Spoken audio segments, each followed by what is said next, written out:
This is Geek Gab on the books. Brian Niemeier, BrianNiemeier.com. And today we are going to be discussing characterization. It's one of the two most important elements of any story, the other being conflict. But really, of the two, conflict on its own is nothing without character, which I'm sure we'll be discussing with our special guest. He's an author and a personal friend of mine. I'm also editing his next book. I'd love to welcome to On the Books, Justin Knight. Justin, how are you today? I'm good. Thanks very much. I'm pleased to be here. Outstanding. We're glad to have you.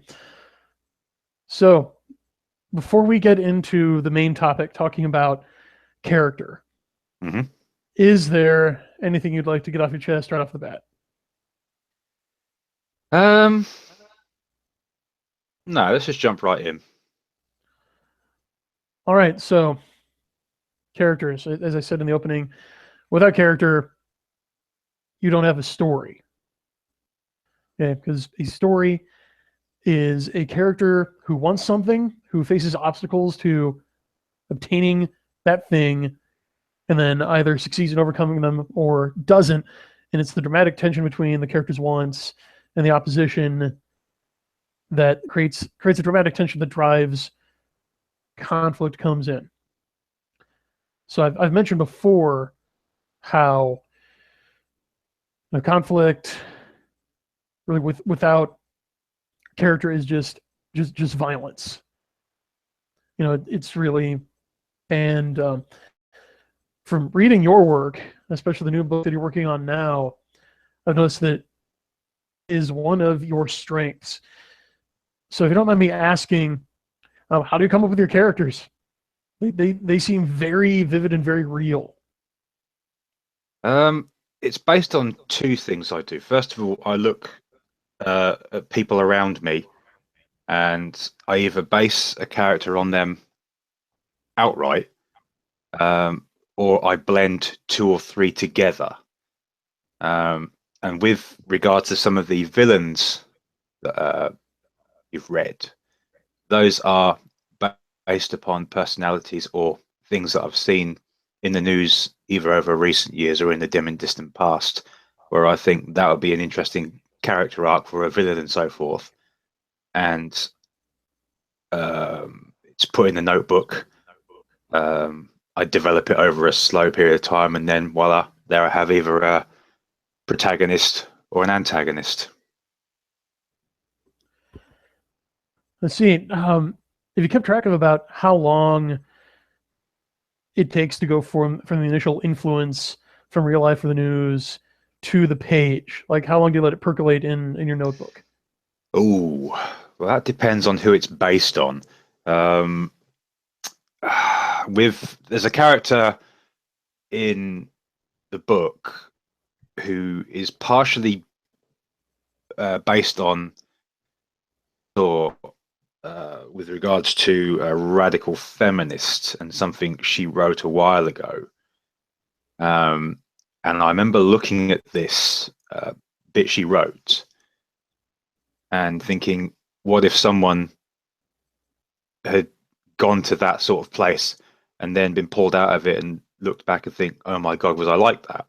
So that story appeared, I think, about 3 years ago, and it always stuck in my head for some reason. And when I wanted this character, I thought of that story again. So that kind of plotting took a couple of days of me sort of seriously thinking, well, what would I want her to go through after that event?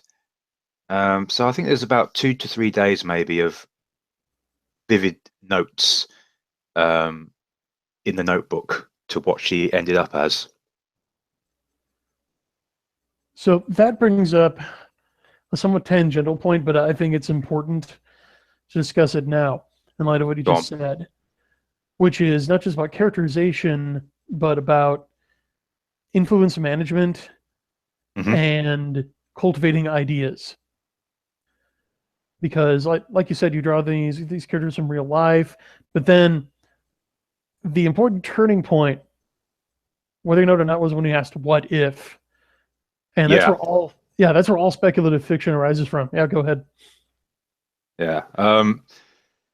I love the what if scenario because because another factor I like to put into my characters is they've got to be relatable. And if you put a relatable character in a what if situation, their character could go anywhere over the course of that story, as they have done with the two books that I've written. Um, so it's a way of watching their characters progress, either grow or destroy themselves, I suppose. I know. I mean, that's what I love about the term "what if" it can go anywhere with a relatable character, which is, I guess, perhaps another reason a decline in Marvel comic sales because their characters are boring now. Where else can you go with them? You can't kill them; they'll just come back in the next issue. No, that's an outstanding point. Before we get into that, I wanted to Yeah. ask you. So, what in your experience are the ingredients for character relatability? What makes a character relatable?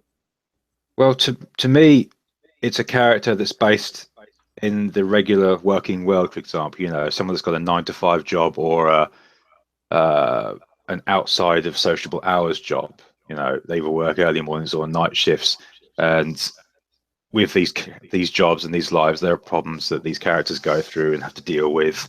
And if you explore that carefully and not make it more boring and mundane, as say perhaps anybody that could read it, they will think, "Hey, I kind of know this guy or girl already. This is me in one sense or another." So to me, you're kind of pulling them in gently in that respect. I mean, in the one that's coming out soon, um, I think the second chapter details arriving for work early in the morning. Your hair's not combed, your glasses are dirty, the weather's crap. How many people have had that on a Monday morning? So it's kind of a way of how do I put this? Giving the reader a familiar situation as well as a relatable character. That's one way I like to put it. Yeah, that's well put. I'll just chime in here because in my style of writing, the genres that I work in, it's a Hmm. little harder to do that more kind of interpretive fiction, I suppose. Like a because when you talk about that, that's a bit more literary Yeah, than speculative, and that's fine. You can mix genres like that. yeah. Anyone's read emails. But I'm not opposed I to learning mean, genres. one example of why the film Alien was so successful was because Ridley Scott didn't know much about sci-fi, so he just did it as truckers in space. And you can sort of tell that with the way the sets are. It's not fantastically shiny sets and magnificent gleaming technology. It's dirty sets. The A lot of the uh, machinery you see there is old, crappy looking stuff. There's a relatability into it. Exactly, and I've found it darkly humorous how the space truckers from the first movie show far more intelligence and I suppose just common sense than the trained scientists from Prometheus or Alien Covenant. Who are walking around in a hostile world without helmets on and just like touching everything. Well, I think that has something to do with the fact that Prometheus was written by people that I wouldn't want going near any of my stuff. I haven't seen Covenant yet, but all I've heard so far has advised me to stay away from it. Yeah, we covered that on Geek Gab Prime I actually. remember. Yeah, I Yeah, remember.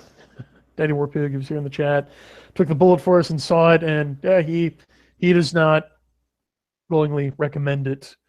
Mm. Although it wasn't written by David Lindelof, it was written by someone else. I believe Ridley Scott was involved. I'm gonna look it up later. Mm. But yeah, whether it's the direction or the writing, that too is a vital element of characterization, which is do your characters hold what is playfully called the idiot ball? Right? You know what I'm talking about? Where the babysitter who's home alone is confronted by the ex-building murderer knocking on the door, and she runs up the stairs No, God, no. I try to avoid stuff like that because I think it's been done done to death now. What I like to think of with mine is the the Dylan approach, as in Dylan from Predator, who's was originally written as the villain, but changed to a guy that just makes some very bad choices. Um, so if they're, I'm trying to think now, but I don't think I've had anybody do anything out of stupidity. It's been of either bad circumstances or they've made a wrong choice. The idiot ball, I can't stand that idea. Um, it reminds me of a show I saw on TV over here a little while ago where this lady is running from a killer and she hides in a cupboard. And I think, what the fuck are you doing? Get out of the house. And obviously he caught her. So that's, yeah, I avoid the idiot ball as best I can. And it's actually physically hard for me to restrain myself from yelling at the screen Yeah, in those circumstances.